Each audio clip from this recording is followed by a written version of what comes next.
దేశ ప్రజాస్వామ్య గమనంలో కీలక ఘట్టం చోటు చేసుకుంది. జమిలీ ఎన్నికల దిశగా మరో ముందడుగు పడింది. ఒక దేశం ఒక ఎన్నికల బిల్లుకు కేంద్ర కేబినెట్ ఆమోదం తెలిపింది.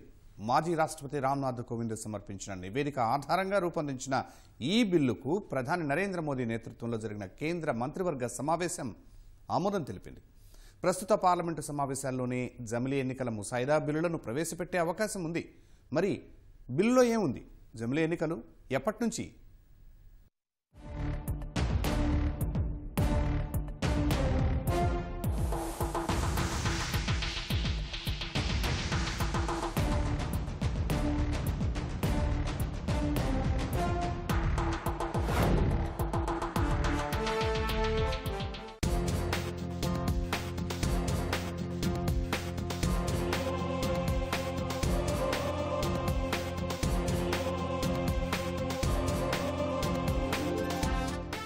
ఆర్టికల్ 370 రద్దు, అయోధ్యలో రామమందిర నిర్మాణం, ట్రిపుల్ తలాక్ సహా తమ అజెండాలోని ఒక్కొక్కటి అమల్లోకి తెస్తున్న నరేంద్ర మోదీ నేతృత్వంలోని ఎన్డీఏ ప్రభుత్వం మరో కీలక నిర్ణయం తీసుకుంది.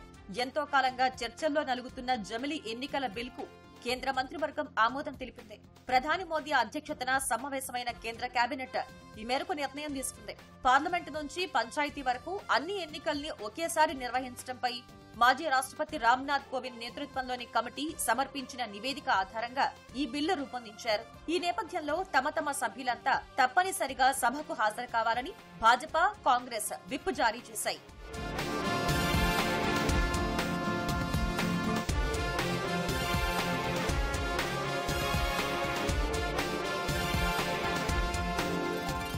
నిజానికి జమిలీ ఎన్నికల మాట చాలా రోజులుగా వినిపిస్తోంది. కానీ దేశంలోని రాజకీయ పార్టీలు దీనిపై భిన్నాభిప్రాయాలు వ్యక్తం చేస్తున్నాయి. ఈ నేపథ్యంలో కూడా ముందుకే అంటున్న కేంద్ర ప్రభుత్వం విస్తృత సంప్రదింపుల కోసం జమిలీ ఎన్నికల బిల్లును సంయుక్త పార్లమెంటు కమిటీ జేపీసీకి సిఫారసు చేయాలని ఆలోచిస్తున్నట్టు తెలుస్తోంది. ఇదే సమయంలో సంప్రదింపుల ప్రక్రియలో భాగంగా వివిధ రాష్ట్రాల శాసనసభల స్పీకర్లతోనూ చర్చించేందుకు ప్రభుత్వం ఆసక్తిగా ఉన్నట్లు సమాచారం. దీంతో పాటు వివిధ రాజకీయ పార్టీలతో పాటు అన్ని భాగస్వామ్య పక్షాలకు అవకాశం కల్పించనున్నట్లు ప్రభుత్వ వర్గాలు తెలిపాయి. विधेयक आएगा, बिल प्रस्ताव पेश किया जाएगा. हम चाहेंगे कि वो जेपीसी में भेजा जाए.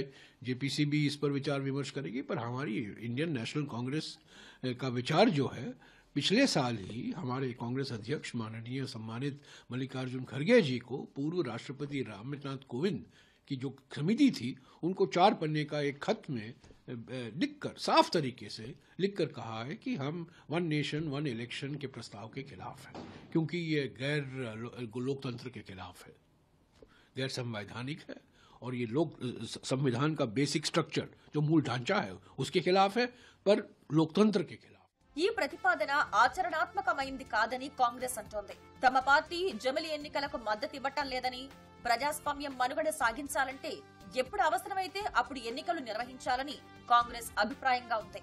జమిలీ ఎన్నికలు ప్రజాస్వామ్యాన్ని, రాజ్యాంగ మౌలిక నిర్మాణాన్ని తక్కువ చేసి చూపుతాయని ఆమ్ ఆద్మీ పార్టీ, సిపిఎం ఆరోపించాయి. జమిలీ ఎన్నికలను బహిరంగంగా వ్యతిరేకించకపోయినా అతిపెద్ద ప్రజాస్వామ్య దేశంలో ఇది అమలు చేయటం సవాల్తో కూడుకున్నదని బీఎస్పీ వ్యాఖ్యానించింది. జమిలీ ఎన్నికలు నిర్వహిస్తే జాతీయ పార్టీలతో ప్రాంతీయ పార్టీలు పోటీ పడలేవని, ఖర్చు విషయంలో అంతరాలు కనిపిస్తాయని సమాజ్వాదీ పార్టీ అభిప్రాయపడింది.